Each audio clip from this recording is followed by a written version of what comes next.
Bonjour à tous et bienvenue sur Radio SIP, Sales in Progress, le cabinet de développement stratégique et commercial des entreprises performantes. Salut Marc, t'es où là? Tu fais quoi? Je prépare ma prochaine course croisière. Chez SIP, Sales in Progress, il n'y a pas que dans notre métier que nous sommes des aventuriers et des compétiteurs dans l'âme. Ah, c'est un beau projet, effectivement. Mais est-ce sérieux? Du bateau à la place du boulot? Mais tout à fait. Aller faire du bateau, c'est excellent pour le boulot. Ah, je comprends que tu défendes ton loisir coûte que coûte, mais franchement, on ne peut pas assimiler les deux. Que tu crois, Arnaud?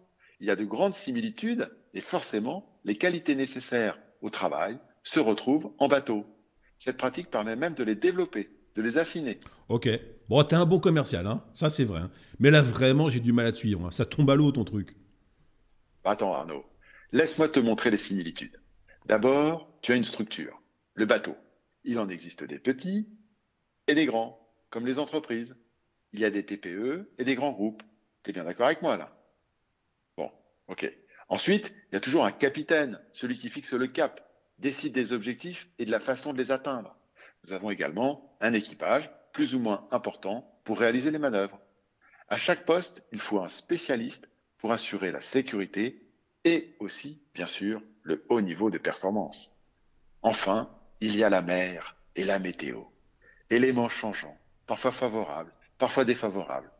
Tout comme l'environnement économique, légal, social, politique et sanitaire des entreprises. Tu vois, boulot ou bateau, c'est kiff-kiff. Bon, admettons. Admettons, ton raisonnement pourrait alors s'appliquer à beaucoup d'autres sports comme le rallye automobile ou le pilotage d'aéronefs. Mais en quoi cela t'aide à développer tes compétences de décideur? Vraiment, les compétences de décideur. Ouais, ok. Tout simplement parce que les compétences sont également les mêmes. D'abord, il faut avoir l'envie de se lancer, de prendre le départ.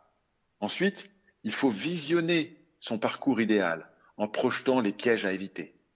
Après, il faut motiver son équipage, lui expliquer la tactique. Une fois sur le terrain, c'est le grand moment de la mise en œuvre du plan, de la validation des bons choix et de la remise en cause des choix plus incertains. Cela force à la prise de décision en univers contraint. Tu vois, les qualités nécessaires à la régate forgent celles indispensables à tout décideur. Et je vais même te dire, lorsque je suis en manque de dynamisme, je m'imagine sur mon bateau. Par exemple, pour une tâche routinière qui me rebute, je me dis, là, j'y vais en pilote automatique. Ok, mais parfois la vie professionnelle est vraiment difficile. Tu peux pas toujours te mettre en pilote automatique.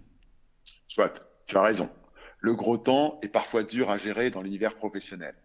Mais cela ne change rien, sinon que le besoin de compétences et de savoir-faire, tant de la part du capitaine que de son équipage, est encore plus fort. Oui, ouais, c'est sûr. Et parfois, il faut des compétences supplémentaires, il faut bien se l'avouer. C'est dans ces moments-là que le routeur devient ton plus grand ami. Celui qui n'est pas pris dans la tempête, qui peut t'écouter et t'apporter des informations, des options que tu es incapable de voir dans le brouillard. Ok, capitaine. Mais on y est là dans la Yes. tempête. Alors, quels sont tes conseils? Eh bien, dans ce contexte de très mauvais temps, il faut activer tous les systèmes de surveillance et d'anticipation. Chacun doit être à son poste, prêt à agir, tous les sens en éveil. Cela consomme de l'énergie, soit, mais c'est indispensable pour identifier toutes les menaces et toutes les opportunités de manière objective et raisonnée. D'accord, mais accoste un peu. Qu'est-ce que cela veut dire pour une entreprise et son décideur? Le décideur doit réaliser ce travail difficile d'équilibriste entre délégation et coordination.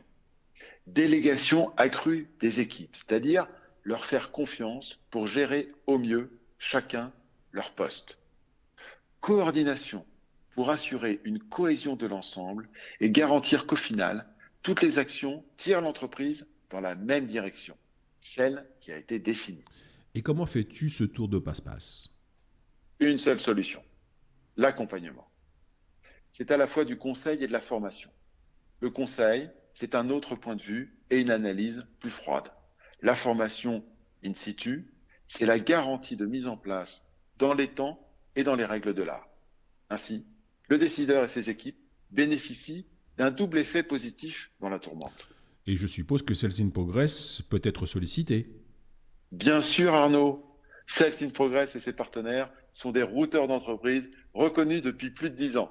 Alors appelle de suite le 06 34 22 31 71 ou demande un rendez-vous sur notre site www.salesinprogress.com et navigue plus sereinement.